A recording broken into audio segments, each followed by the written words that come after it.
Greg Wagner was saying March is the month. This is the month, Greg. Yes. We are excited this morning to talk all things scavenger hunt. So, of course, first off, Greg, thanks for joining us. You bet. We're talking about scavenger hunts in nature and gather, shed, or drop deer antlers.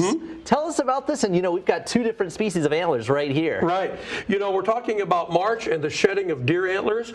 March is the month. 80% of our whitetail deer, these are whitetail antlers right here, 80% of whitetail deer shed their antlers this month. And this is the predominant month that mule deer, that's the antler you have right there, shed their antlers as well. So the scavenger hunt, this is the start of it right now. And the deer are shedding their antlers for regrowth purposes. Okay, so just like a snake shedding its skin, like you were saying, Greg, right? Pretty much. Are game and parks areas and state parks open for shed antler hunting? That's the big question, and the answer is yes.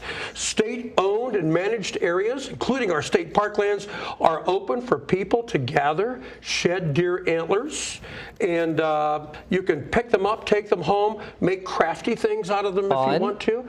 So, yes, you can. And that mystery of you never know what you're going to find out there, too. You never know what you're going to find, and with the antlers, you'll find out what deer, bucks obviously, made it through the hunting seasons, and you'll find out what particular bucks live in that area. Very cool. Well, speaking about hunting, what are some key reminders to keep in mind while these deer shed their antlers on private land, especially? Yeah, get permission, of course, from the farmer, from the landowner. That's the big thing. Should go without saying. Ask the farmer first.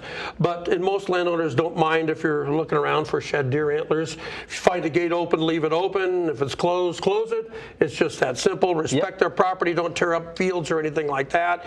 And 97% of Nebraska is private, so that's where a lot of the deer antlers are. Gotcha. Okay, so just that common courtesy, of course, to keep in mind. You mentioned a couple things you can do with the antlers. Anything else coming to mind if you find some, Greg? Yeah, people ask, where on a piece of property do you find the antlers? In any place where a deer has to jump or jolt, that would mean a deer trail bisecting a fence line where they have to jump over it. Good place. Also, creek bottoms where you've got a deer trail that leads to a creek and they jump across it.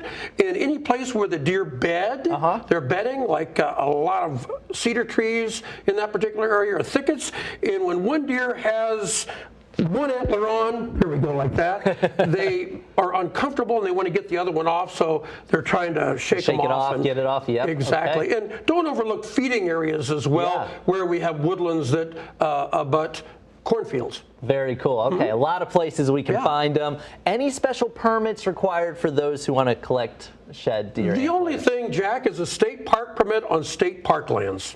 That's basic. That's it. Nice and easy. It's easy. There you go. I love it, Greg. And I cannot get over the size of this mule antler right here. And actually, that's a smaller mule deer antler. Really? Yeah, they get awfully big. So it's a fun scavenger hunt. It's a fun thing to do this time of year with the kids and the grandkids. It sure is. Good luck to your scavenger hunt. There's always more information at outdoornebraska.org. Greg Wagner, Nebraska Game and Parks. Thanks as always, buddy. Thank you.